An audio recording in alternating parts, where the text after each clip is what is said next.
divided by the original cross-sectional area of the material. Okay? So, what tensile strength is the maximum load that can support something being stretched without being fractured, and this load is divided by the cross-sectional area of it. The unit of it is force per unit area. The water transpiration stream is under tension. Tensile strength of a water pump. The theoretical value of it is 130 MPa. MPa means megapascal, which equals to 10 to the force of 6 Pascal. 1 Pascal equals 1 unit to the inverse force of meter. Okay, so this is the theoretical value of water of the theoretical value of strength of water column. The atmospheric pressure is equals approximately 0.1 megapixel. So you can write 0.1 megapixel, or you can write 1 by 10 to the force of 7.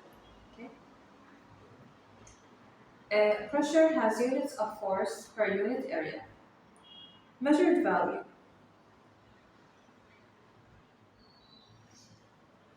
About 3 to 30 MPa or megapascals. Measured value lower than theoretical. Why? We said the measured value is about 3 to 30 megapixels, while the theoretical value is 130 megapascals. Because the impurities in water may seed the formation of an air bubble or cavitation that breaks the water column and stops the flow.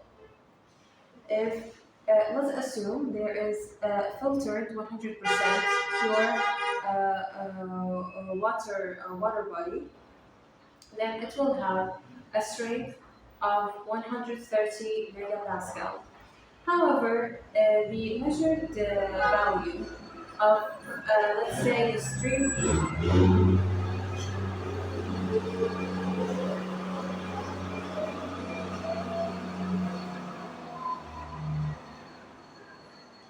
However, the measured value of normal water, let's say stream water, raw water, any water that contains any impurities that may affect the original or the assumed value, because this will cause air bubbles in the water and it will have cavitation, which will break the water column and stops the flow, and ergo it will have less theoretical value. You can see in this diagram, you have in the y-axis are the percentage of cavitation, and in the y-axis is the pressure in megapascal.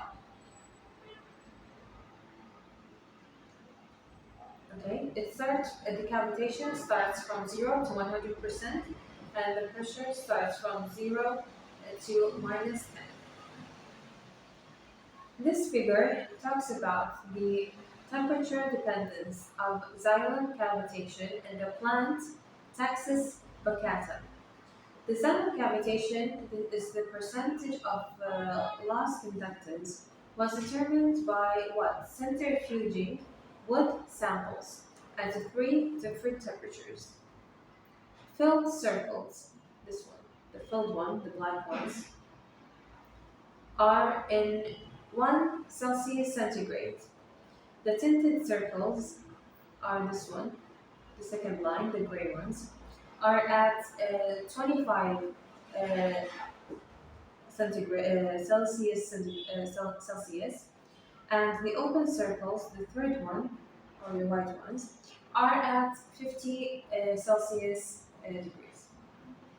The vertical dotted line, this one, represents the cavitational pressure of water at 1 Celsius degrees, as determined by Briggs 1950. According to this work, loss of conductance caused by cavitation in taxus baccata at 1 centigrade degrees should occur at 2 or minus 2 megapascals due to the loss of water cohesion. Contrary to these expectations, vulnerability to cavitation increased, okay, with the temperature from 1 Celsius degrees to 15 Celsius degrees, which are these white dots, are the final temperature that was experimental and was made or done at. Want to take a break? Hydrostatic pressure. Tallest tree that ever lived approximately is 150 meters tall. The pressure at the bottom of a water column, anything of a lake, ocean, xylem conduit, etc., due to the weight of water, is called hydrostatic pressure. The symbol of it is P and is given by this equation, where this is P, density of water, G is the acceleration due to gravity, H is the height of water column, and PATM is the atmospheric pressure. The value of these three, the density, the acceleration, and the atmosphere, are constant. Okay? In any equation or in any question that you may come across, they have the same value. The value of density of water is 1 by 10 to the power of 3 kilogram, the third inverse of meter. The acceleration due to gravity, or the value generally of gravity, is 9.8 Newton. And the atmospheric pressure is 0.1 megapascals.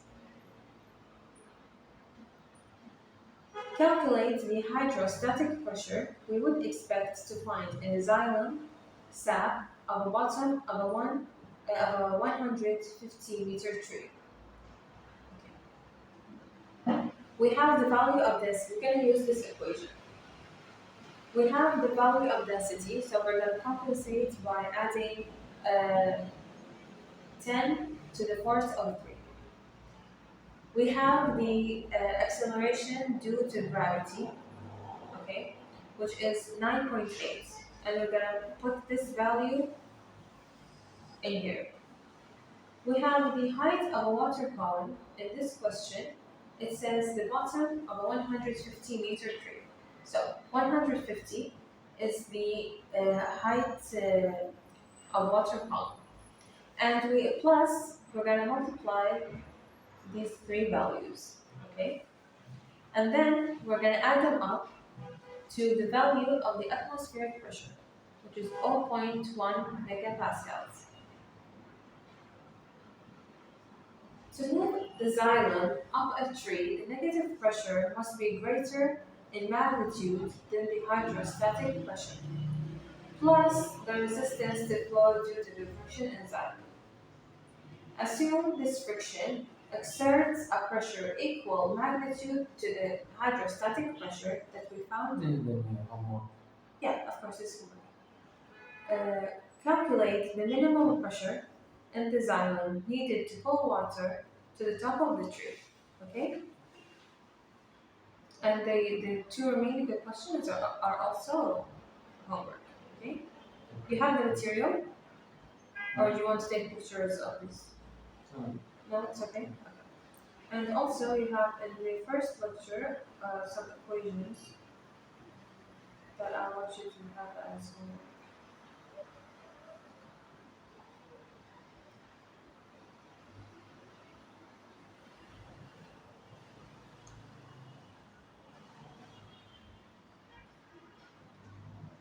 These ones, okay? Like you don't have to do all of them, okay? Just like 2, 3, or 4, okay? These one and these ones, okay?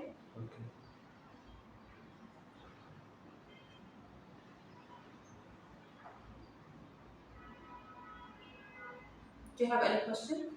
No. No? I think we're good for today. I think that's it for today. Okay. Okay. If you have any questions, you can contact